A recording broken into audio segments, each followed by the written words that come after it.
Ladies and gentlemen, welcome back to the Moonshot NFT Podcasts. I'm Elliott, of course, joined by my wonderful co-host Matthew. Matt, great to see you. Great to see you. Lovely stuff, lovely stuff. And we are here to help demystify the cryptic world of NFTs.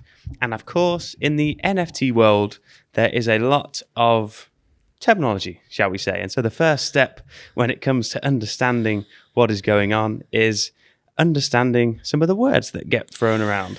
And not just in the NFT world. I've just suddenly thought, because I actually had to explain when I got my mum involved, my stepdad, with the Moonshot DAO, there were also phrases, acronyms that are not necessarily associated with NFTs, but just more text, kind of modern, short, abbreviations that I think it would also be helpful to cover, given that we're trying to use this podcast to explain this wonderful world of NFTs to people that perhaps have no clue whatsoever and don't spend as much time texting or tweeting or communicating in the way that Indulging themselves in the world of acronyms. Exactly. So we should cover as many things as we can. Absolutely. Well, we've got a whole list here that we're going to break down for you today. So you will leave here with a beautiful understanding of all these different NFT terminologies. And so to kick it off, Matt, I've got an NFT lingo style sentence for you that I'm hoping you'll be able to decipher to the lovely people listening to this podcast. I hope I know them. Okay, so GM. Today I minted a blue chip NFT that I'm really bullish on. I'm going to hodl this with my diamond hands. Okay, well, if that doesn't Explain. if that doesn't put the listeners off getting involved in NFTs, I'm not sure what will. Okay, let's break that down. GM is a very simplistic start. That simply means good morning. Indeed. And so, yes, if you spend any time on Twitter in particular, from my experience, talking or reading about NFTs, the best way for engagement pretty much any time of the day, it does not have to be morning, because it's always morning somewhere, is to simply write the letters GM, right? Absolutely. So yes, GM. You minted. So minted, I think we covered this in a previous episode. We did touch on it. Minting is the essentially creating or birthing or borning, I don't know what the word is, but the initial creation of an NFT is called to mint. So that's because the NFT might be a picture, for example, which will exist in the world as a picture, but then when someone puts that on the blockchain for the first time, that process, whoever does it first, is known as the process of minting. Yes, so you minted a blue chip NFT. Blue chip, definitely covered on the last episode, which essentially means a great NFT. I mean, it's actually quite ironic that you should say you minted a blue chip NFT because you wouldn't know it was going to be a blue chip at the time of minting. That's just supreme confidence on your part coming through there, which, good luck. Hopefully that's the case. So yeah, blue chip. You talked about it, didn't you, last time? Where that comes from, yes, which so I've forgotten. It comes from the in an original poker set. The blue chip was always the highest value chip, and so blue chip became a very common terminology used in the traditional stock market, where if a company was seen as a very safe bet that was going to produce a good return and seen as high value, it would be labeled as blue chip. Absolutely. Which, if I remember rightly, you said you were going to hodl. I was going to hodl.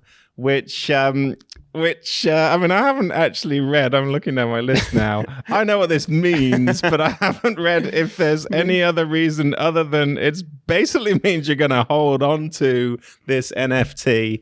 The story behind HODL is very funny. I think its history is traced back to a Reddit thread a number of years ago when somebody posted, I think in a bit of angst because I think some Bitcoin they were holding had gone down.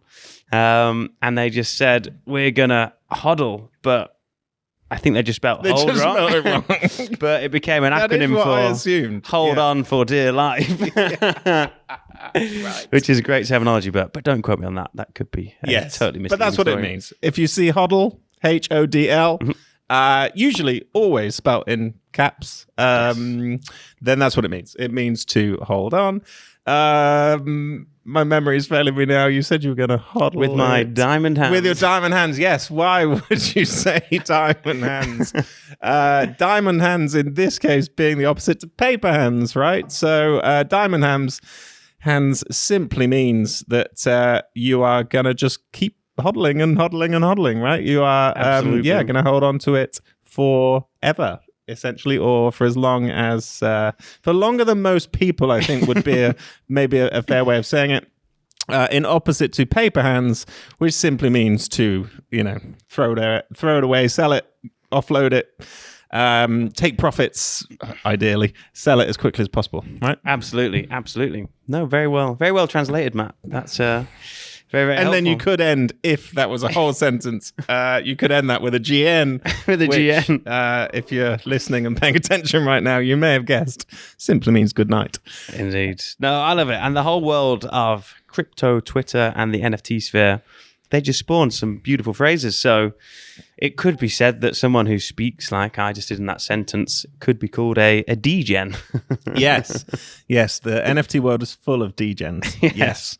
Of course, which is what NFT people lovingly refer to themselves as degenerates. Yeah. Which I think is just quite hilarious. And the whole concept of a whole group of people making an extraordinarily large amount of money trading these pictures of lions, tigers, and bears, and all sorts of random stuff on the internet, sat inside at their desk, in their boxer shorts. It's infamously known as the degen life. Which reminds me of, I don't know the correct way to pronounce this or even say it, but I'm going to go with MFers because they are commonly known as either degens or MFers, right? Which is written MFER. Well, S. So I'm pretty sure you can guess what that means if you're not. We can't say it, or we'll get banned. We don't need this to become an explicit episode of the Moonshot podcast. But yes, that's another very, very widely used word. Hardcore expression. MFers. Love it. Well, let's go back to basics, Matt, and cast your brain back to when you first got introduced into the world of NFTs, and tell me about when you stumbled across Metamask. An educational video on YouTube. As soon as I heard of it, what it was, that was where I went to.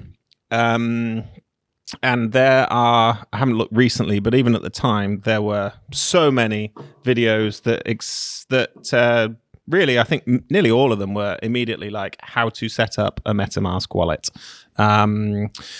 Which actually was very easy. I think the bits that people focused on were when you're in the process of creating your MetaMask wallet, you'll be given a seed phrase or a secret phrase. Mm-hmm. Used to be called a seed phrase. It's now called a secret phrase, which is a list of 12 words randomly generated. And the advice was, from everything I'd seen online, don't save them. Don't write them down on your computer. Go back to basics. Go back to old school pen and paper. Jot those 12 words down. Lock them in a safe. Don't show them 21. Never reveal them. Never reveal them. You should not ever have to re-enter those 12 words unless you are moving from one laptop to another laptop, for example. But in the transactions, or in any transactions for NFTs, you will not have to. Something is wrong if you get asked to put your seed phrase or secret phrase into. Never ever give your anything. seed phrase to anybody. And then, of course, like any new account for anything, you have to have a username and a password. Of course, the password is also incredibly important because if you forget that password, you're not going to get back into your MetaMask wallet. Mm-hmm. So be another sensible thing to write down, but also not to store on your computer because, this Web3 world, this world of NFTs, if there's one thing that people are good at, it's finding stuff on your computer, and I don't know how they do it, but the absolutely most sensible thing to do is just not save anything on your laptop, on your desktop, on your mobile phone, wherever you're, transacting, and just to write it down on pen and paper, right? 100%, yeah. And it's a kind of a sad fact that nearly everyone I know who dabbles in the world of NFTs has been hacked at some point. Yeah. Because of the money flowing through the system, it's just rife for that sort of activity. So, you've got to be safe because you don't want to be sorry when it's very common in this space. Yeah. But so I saw as well, just on that subject, post on Twitter the other day, someone just saying how they still can't get their head around the fact that someone can airdrop you, so essentially transfer you an NFT. It's another key term. Airdrop you an NFT, so it just appears in your wallet. Now that in itself is not a bad thing, because I could airdrop an NFT to Elliott, which essentially means me transferring from my wallet into Elliott's wallet. But that's an NFT is airdropped into his wallet. But then, so this would be a typical scam. Someone airdrops you an NFT, and then they offer to buy it from you. So they place an offer on the NFT for 0.5 ETH or whatever it might be. Usually it's lower, 0.14, 0.15 ETH.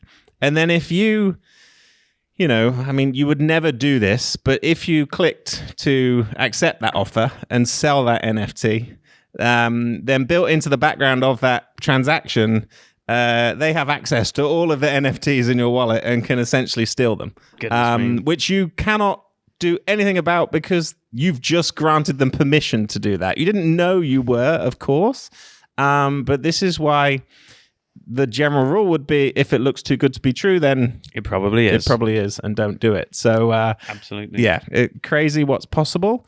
But proceed with caution, I guess. And absolutely. If it doesn't make sense, because there is no reason why anyone would airdrop you an NFT and then, or it just turns up in your wallet and then all of a sudden you've got an offer to sell it, that someone wants to buy it from you. So you're going to receive that money.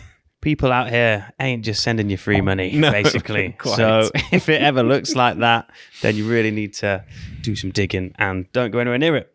But so Metamask, if you're venturing into the world of NFTs, this is the big popular wallet that you'll come across. We use it personally and with our Moonshot DAO. It's a wallet that primarily operates on Ethereum, which of course is the blockchain ecosystem that most of NFTs exist on. You will also hear a lot about, at the moment, Solana, which is another blockchain ecosystem where NFTs are also on. But the Ethereum NFT marketplace at the moment is kind of the original in quotation marks there, and also the biggest. But many other chains are growing, but primarily you'll be dealing in Ethereum. And then the place where you'll go to typically look and browse and buy and sell all these NFTs is a place called OpenSea. Which is just known as an NFT exchange. And so this is just a website, OpenSea.io, where you can go to and you can buy, sell, browse, look at all the NFT collections that are currently on the market. You can create your own NFT collections and so on and so forth. This is the marketplace where people go. And when you're on this marketplace, you're able to connect your Metamask with your funds in and your NFTs. And that's how you're able to now interact and buy and sell and list them, and so on and so forth. Another interesting place that's useful to be aware of is called Etherscan. And so Etherscan is a very handy little tool, because whenever we publish any sort of transaction on the Ethereum blockchain, it can sometimes take a little while to go through, anywhere from 10 seconds to like a minute in some cases, depending on how busy the network is. Which is sometimes a very nervous minute, or a few minutes if you've spent a lot of money. Yeah, or if you're waiting to receive a lot of money from a sale. Very much so, very much so. And sometimes transactions can fail. So you can be in the process of trying to buy an NFT or mint an NFT like we talked about, and the transaction can fail. And so that actually happened to me one day, and I was trying to mint a NFT, a Foxfam NFT, when I was sat in Burger and Lobster in Stratford. And long story short, because so many people were trying to mint the same NFT, I was submitting all of these transactions, which were costing me like $100 a time, and they were just failing. And so I, in essence, lost about $600 and got no NFTs just in the transaction fees. But Etherscan is the place where you can go, you can see how your transaction is doing, and you can basically search for any user, any wallet, and you can effectively see every single transaction ever recorded on the Ethereum blockchain because it's totally transparent and has that level of visibility. So that's where you can scope out different things, make sure your things have gone to the right place, and so on and so forth. It can be quite. It can look very complicated. It can. Etherscan. It can. It's not a website I use very often at all because, quite honestly, I don't understand a lot of it. But I'm sharing that because I think it's really important that you don't need to understand a lot of it, right? You can see the obvious stuff if you know what you've done or you know what you were doing, what was moving where, what did you mint or what did you sell or what did you, what transactions you've done. But because all of these transactions and your wallet itself is such a long series of letters and numbers, there's just a lot of letters and numbers all over any page on Etherscan. Yeah, and so I would say it's helpful to understand. It's helpful to have an idea of what it's showing you, but it's not critical to be crystal clear on everything that is shown on there. 100%. Well, so now, Matt, let's imagine we're on OpenSea browsing some NFTs. We got our buying hats on, and one of the first things we always look at is the floor price. Yes, so the floor price is the current lowest lowest cost that you can buy that particular NFT for. So on a typical 10,000 quantity PFP project, so we've talked about these in previous episodes, if there are 10,000 NFTs within this project, like the CryptoPunks project or the Bored Ape Yacht Club project. Of course, OpenSea is a marketplace, so think of it a little bit like eBay. And so it's the place where people are going to go to buy and sell. And when selling anything, there will always be the lowest cost one, which, in the NFT world is known as the floor, is the lowest price. And so that's what that means. So when you're thinking about once you get to the point of owning and having a bag, which is another sort of way of people, or word that people use to describe your wallet, have you got a good bag? I'm not sure whether that's just a bit of an American thing as well. I don't know. I think we've said before this is an English podcast. I'm sure they can tell by our accents. Yeah, we're not, I might just be saying things that are not nothing to do with NFTs at all. But maybe they call their actual wallets bags. I don't know. But if you've got a good bag full of blue chip NFTs, then if you wanted to know the value of your NFT collection, that's how you would work it out, right? You'd look at the floor price of that project because or you can be reasonably confident, especially if there is some activity and there's an activity tab on OpenSea, so you can see when was the last time one of those one of the NFT collection that you're looking at has bought or sold. And so you can see if one sold 3 hours ago, and there's sort of regular transactions, you can be pretty confident that you could list if you needed to, if you wanted to sell, you could list at the floor or there or thereabouts. And that is the value of your NFT, right? 100%. And so floor tracking is quite a nominal thing in the world of NFTs. You're always looking at what the floor price of a collection is. The quality of a collection will often be judged on what the floor price is. And of course, if a collection's seen to have a floor price that is growing, then that tends to lean into itself and generate a lot of hype and can help it grow even more. Similarly, if the floor is falling, then that too can diminish the hype and actually make the floor fall even further. But there's one other way the floor price comes into it, because you have the floor price of the whole collection. But as we've discussed before, NFTs typically will have some sort of rarity. So these NFTs that are made up of different character traits. So, for example, you guys have got a CryptoPunk, yeah, and these CryptoPunks come in all different varieties, men, women, aliens, zombies, apes, and they also have all sorts of different attributes, different, clothing, eyewear, some have got cigarettes, stuff like that. And each of these traits that's sort of programmed into these CryptoPunks, there's a scarcity to them. So there's only X amount of apes, for example, or X amount of aliens. And because there's much fewer of them, they are much rarer. And so what you'll often see as well is that different traits will have different floor prices. So the floor price for the CryptoPunks collection might be 60 ETH, for example, but the floor price for an alien might actually be 100 ETH, or something like that. So just different ways it can kind of come into play there. Yeah, and on OpenSea, it's quite. They have changed. They've made so many improvements to OpenSea since we've been involved over the last year or so, and so you can now use the filters to basically say, right, show me all the Bored Ape Yacht Clubs with 3D glasses or something like that, and it will show you what the lowest price is for those ones with that trait, and therefore you can be pretty confident that that's the floor price of that of that one that you hold, if that's the same as yours, right? Absolutely. So moving on then, other terminology, bullish and bearish. So this is not new to NFTs. I mean, strictly tied to NFTs. This is, of course, classic terminology used in the traditional stock markets and investing world. So if you're seen as bullish on something, that means you are thinking the price is going to go up. Whereas if you're bearish on something or bearish on an NFT project, that means you think the price is going to go down. So you can quite often get a good feel for the sentiment around a project on crypto Twitter by how many people are talking about how bullish they are on a certain project, or indeed how bearish they are on a certain project. If I just thought of another one we didn't mention earlier. If someone was particularly bullish on something, they may also say they may also use the word "wag me." Wag me. I love the phrase wag me. And actually, we, as our Moonshot DAO, we own a Wag Me United NFT, right? Absolutely. So first of all, Wag Me stands for?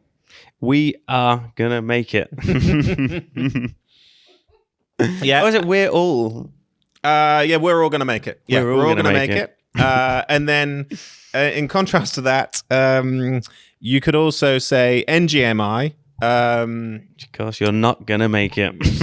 Exactly. So, but Wag Me United, just as an aside, so this is a group of individuals that have come together and they've formed a company called Wag Me United. We're all going to make it United. And they bought a football team. And so they bought Crawley Town Football Club. And then so they bought it as a company, and then what they did is they released an NFT project, and so you don't get any ownership or sort of shares in the football club as a holder of the NFT, but you're a supporter of, and there are benefits to holding it. And I think certainly we bought into it because it's just such a fascinating idea that a group of people, a group of Degens, if you like, on the internet, who've done exceptionally well with NFTs, can, just because they decided to,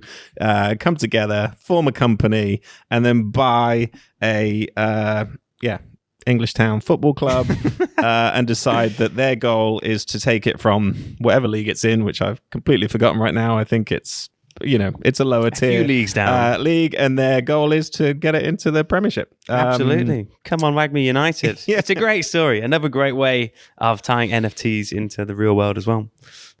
Those Degens, they can do some remarkable things. Yeah, and also I've just remembered as well that group of people that came together to form Wag Me United in NFT kind of Twitter land would be they wouldn't be called friends, they would be called friends, right? So if you'll see, if minus you get involved with NFT Twitter, FRENS, hey friend or hey friends, that's what people say to each other. Exactly. I'm not really sure of the history there. No, but me neither. They love their friends. Yeah, that's what it means. When everyone's feeling bullish on crypto Twitter, and the GMs and the hey friends are flying around, and all the Degens are in a great mood, that's all happy days. But there are times when a thing called FUD spreads into the crypto Twitter sphere. And so FUD stands for fear, uncertainty, and doubt. It's an acronym. But it just refers to when people are spreading bad news, either legitimately or illegitimately. So you could say, for example, or you might read or hear say about fudding a project, or which essentially is not a good thing. No, really. And that's because there's a couple ways, because how NFT projects appear on Twitter actually has a real impact on the value of the NFTs. And so because a lot of it is driven by hype and speculation, the more people can whip up hype and drama, typically the more they can get the floor price of a project to increase. And of course, if you're holding that NFT, you're incentivized to do this because you want your bags to grow and develop. That also works on the other way around as well, because if you have a bunch of people spreading a bunch of fear, uncertainty, and doubt through negative news stories, rumors, and all sorts of stuff, then people are going to start to lose faith in a project, and they're going to start to sell. They're going to start to paper hands it, but sell it beneath the floor price. And obviously the whole collection price is going to go down. And so lots of people do that, unfortunately, just to try and, whenever there's money involved in anything in the world, frankly, you have good actors and bad actors that will seek to take advantage of it. But what is also interesting is what a lot of NFT projects do as well is they coordinate Twitter raids. So they'll have a channel in their Discord, which is a platform we've talked about on here before, where NFT Degens like to hang out.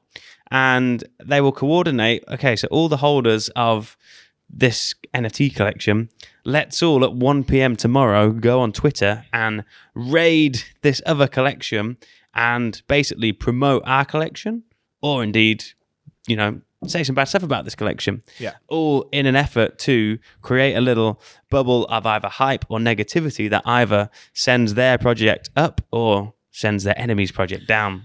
And quite often, certainly going back to what I said right at the beginning in terms of acronyms that maybe you've heard of, maybe you haven't, one of the reasons to do that is to create some FOMO around that project, right? FOMO is one hell of a drug. Yeah. So FOMO, so fear of missing out.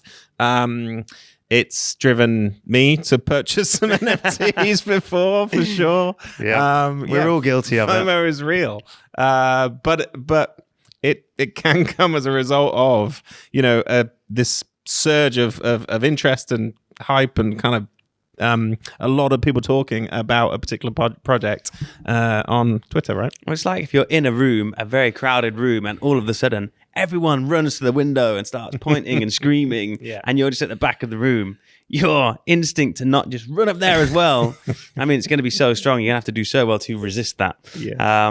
But yeah, FOMO has definitely been a big driver of a lot of NFT projects, because in the early stage we're in, the truth is at the moment, there's some projects that are building things and building out utility and developing games and metaverses and all this stuff and actually doing things. But there's a whole bunch of projects that, frankly, just were in it for a bit of a cash grab and are miles away from delivering anything really of value. And some of the things they might talk about in their roadmaps, etc., realistically are years away.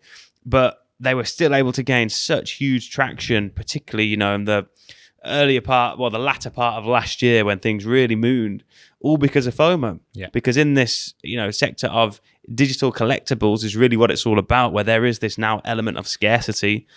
People always want, to a degree, what they can't have. But as you say, when they see a lot of people shouting and screaming about this new thing and they see that floor price begin to creep up, then people just jump in. Yeah, and what you might see, one of the things that used to get said a lot, I haven't seen it as much recently, is if people share something really quite positive about a project and they simply put probably nothing, then that means the exact opposite. That's kind of just commonly known as, it means probably something, like something is happening.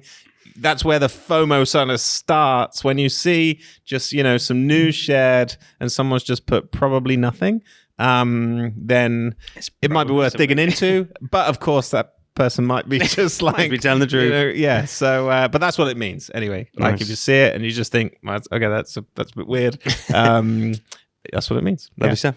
Well, Matt, I hope you won't mind me asking a somewhat personal question, but have you ever been pumped and dumped? Sounds like something I would remember. I'm looking forward to your translation, so I can be clear on what I'm admitting to here. Okay, so a pump and dump in the NFT space is just a description of a very common scam. So because NFTs burst onto the scene in such a bubble with such huge amounts of money thrown at it, lots of bad actors saw this as an opportunity to jump in and capitalize. And so what they would do is they would create a Twitter, they would create an NFT collection and do lots of like Twitter marketing, trying to generate some hype and talk about how their collection's going to be so good, when all they're really trying to do is generate a pool of buyers. So there's a little bit of liquidity. So them, the founders, can in essence just launch this collection with no intention of ever doing anything, to just quickly sell it all off and then basically dump the price. Because what happens when they create the NFTs and people start buying them, the price goes up, and then all of a sudden, as they realize there's liquidity there, the owners behind it will just sell all of theirs, the price will crash, and then they'll just run off because they're anonymous and untraceable and live a happy day. So the pump and dump is what you want to avoid, basically. Absolutely. And most likely to happen, I guess, in a particular NFT project where the founders have not been doxed. Would be another word that people might not be familiar with. Absolutely. You always want to make sure your founders are doxed, typically, because what this means is it means that they are, you know who they are in real life. Because a lot of NFT founders like to be anonymous. And so if you're anonymous, you are not doxed yet. But when you get doxed, that basically means either you or someone has found out who you are and it is public knowledge. So for example, myself and Matt, we are clearly doxed as the two people behind this podcast. But lots of NFT founders like to be anonymous. And sometimes there's a few rare occasions where this has been fine. Mm-hmm. But, you know, in 99.9% of scams, it has occurred because the founders are anonymous and they really are just some scammer somewhere trying to take advantage of you. So always good and always a positive if you know the people behind the project and they are doxed. Well, speaking of scams, pump and dump, there's also another word known as rug pull, which I guess ties into the very same thing. Yeah. Any experience with rug pulls, Matt? Thankfully, no personal experience, I'm relieved to say. No. Excellent. Because a rug pull can take a few forms, but typically all it means is same as a pump and dump in that a project launches and manages to gain a bit of traction and people buy the NFT. So now the project is sat on a whole bunch of funds, and what they either do then is just walk away and not deliver on any of their promises, or some other thing happens that basically pulls the rug out from underneath that collection. It becomes common knowledge, and then the collection loses all the value. So anyone that bought in, therefore, has lost all of their money. Yeah, because to go back to, a previous point, the floor price would become, because everyone would just try and sell for whatever they can kind of redeem, right? Just to get any money back before it crashes and dies altogether. So the floor price is getting lower, to the point at which it's probably, not even worth selling because... Of course, because when there's a bit of FUD in the air and everyone's panicking, and you really want to offload your NFT and save your money, you're going to just list it for like a little bit below whatever the floor price is, because you then become the most attractive offer. And actually, just one thing on that reminds me, sometimes you will see people, because I've certainly seen this on I see it shared on Twitter, but then sort of you see the transactions on OpenSea, people selling for a loss. And kind of, you wonder why. Of course, I mean, if you need the money, you need the money. Like, so there will always be some people that just need the liquidity. They just need to sell to get their money out.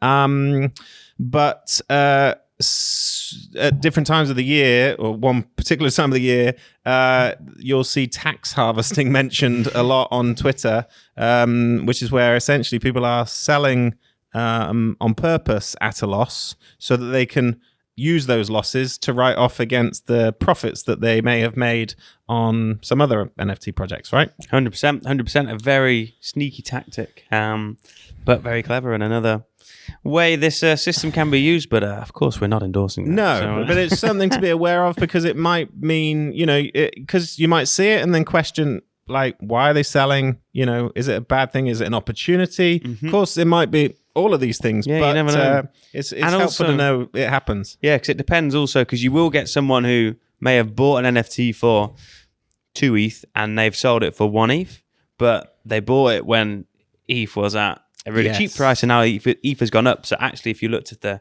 USD or the pound value of the NFT, it could be more. But anyway. Yeah, but I think that is the sort of level of detail that I believe if you were to look into Etherscan, you can find out. That's where you'll see the rate of which, the rate ETH was at when they purchased it compared with the rate ETH was at when they sold it. So yeah, you can make an ETH loss, but a GBP or a USD gain.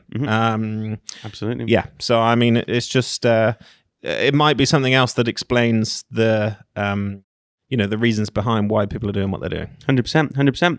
And so I think it's fair to say, I mean, that we would both have ambitions of becoming a whale one day. Yes. So a whale is the word used to describe someone with a lot of money or a lot of NFTs with fat bags. Yeah, with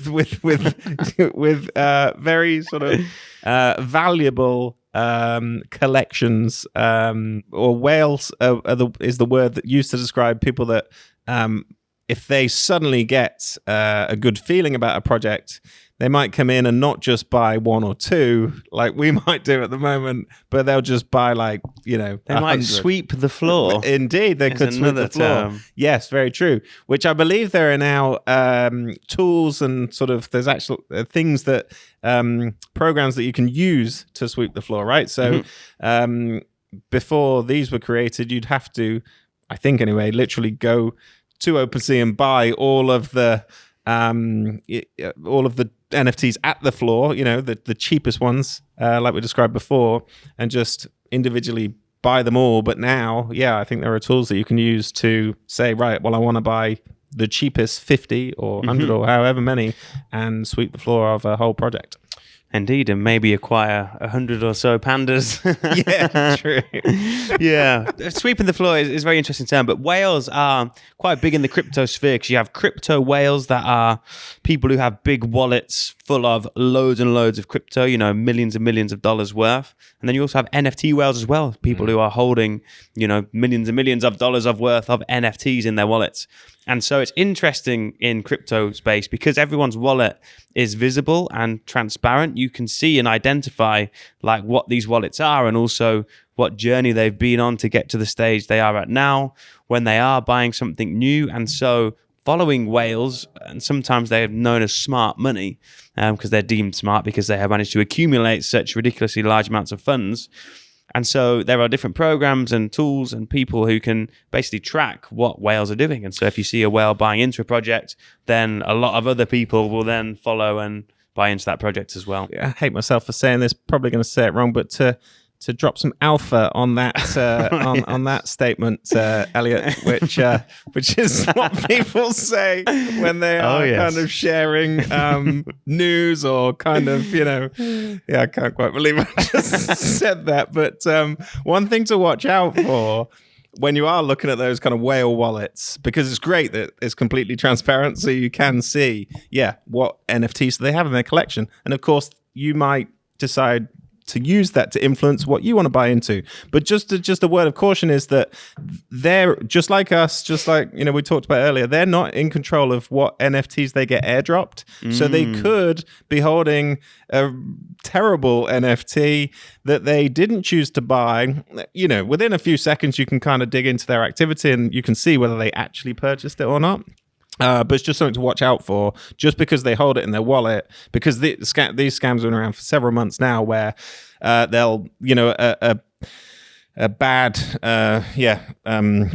scammer would airdrop one of their NFTs or several of their NFTs to one of these whale wallets. Then they'll go on to Twitter and they'll share that this particular person has purchased it, and they'll try to create this hype around it. and it's all just false. Yeah, And that person did not buy it in the first place. It's a sneaky tactic of generating hype, and a lot of people will airdrop their new collection to a whole bunch of celebrities, all these whales, again, to try and incite that level of hype. Well, I think it feels fitting, Matt, to end the terminology section on probably our favorite term, to moon. Yeah, quite. Yes. Which hopefully is pretty self-explanatory. Is the reason that we're called the Moonshot DAO.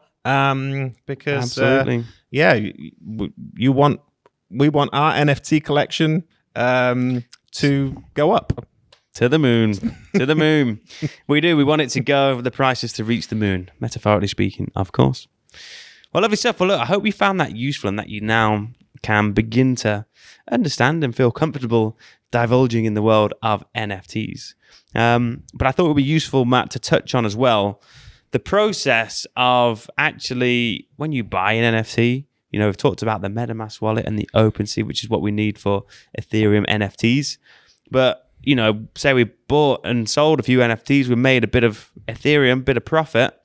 Then when it comes to actually turning that back into pounds and tangible money in your bank account, because ultimately that's a lot of the reason people play around in this realm. It's to make, gains, make money. And so it's a fairly simple process. First and foremost, you need what's called, technically called a fiat on or off ramp. And all this is a ramp or a way for you to get your fiat, your traditional money, your Great British pounds or US dollars into Ethereum if we're going to buy some Ethereum NFTs. So typically this will just be a crypto exchange, and there's dozens of them out there.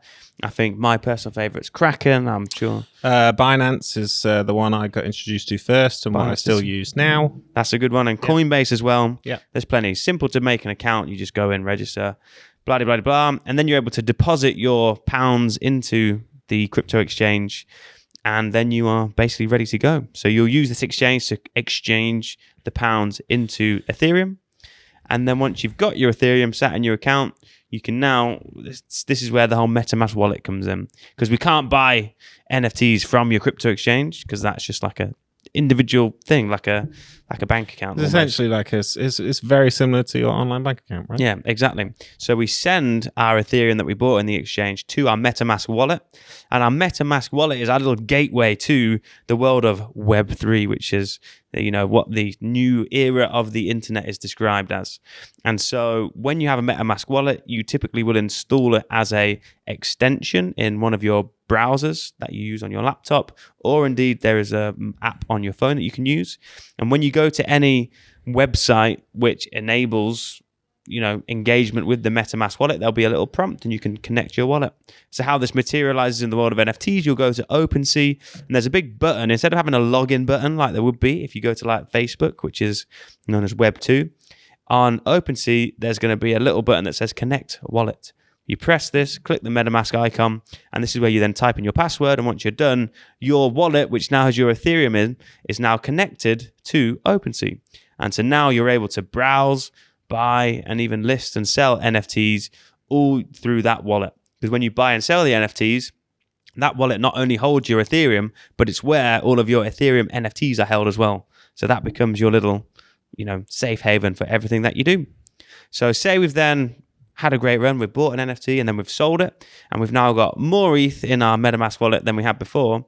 When you want to actually convert that back to pounds, you basically just reverse the process. So you would send the Ethereum from your Metamask wallet to your crypto exchange, your Kraken, Coinbase, Binance, and then when you're on there, you can simply exchange that Ethereum back into pounds, and then you can just withdraw it into your bank account.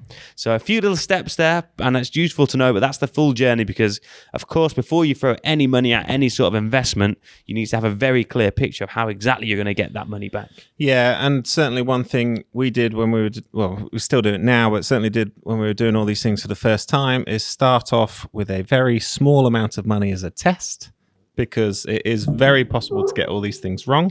Absolutely. So if you're going to transfer, if your intention is to transfer several hundred or thousands or whatever, then, start with a tenner. Like, just check. Seriously, make sure it goes through. See that it does exactly what you wanted it to do. And that's both, for when you're putting money into it, same when you're taking money out, because you want to make sure that, yes, it does. And do that with a small amount of money first, just to make sure everything is correct. And it's not going to cost you much to test that. It's not, and it's worth it. I've lost $3,000 once in a transaction that I sent to the wrong place. Yeah, so just because there's no reversing it. Like you put in the wrong address, you put in the wrong wallet, the wrong. It's much like a bank account. Like you accidentally send it to the wrong account number. It's going to be impossible to get that money back. But this time there's no bank to help you. So that's the the pros and cons of this new Web3 world. It puts the power back in your hand, and so I can sometimes rush through things. And when I was first playing around in the world of NFTs, was just trying to move some money around to buy a couple of NFTs. And I didn't send a test transaction, and I sent about $3,000 I think at the time of crypto to the wrong address, and there's no one can help me. I've only got myself to blame. It was a very painful lesson. It's an expensive lesson to learn. Indeed. So always just try a small amount first. It'll take longer, but it's worth it. And that's just the safest way to do it. Indeed. Don't learn. But it is a simple process. Simple to put money in, and it's exactly as you say, Elliot. It's just reversing the process. Very easy to simple to withdraw it as well.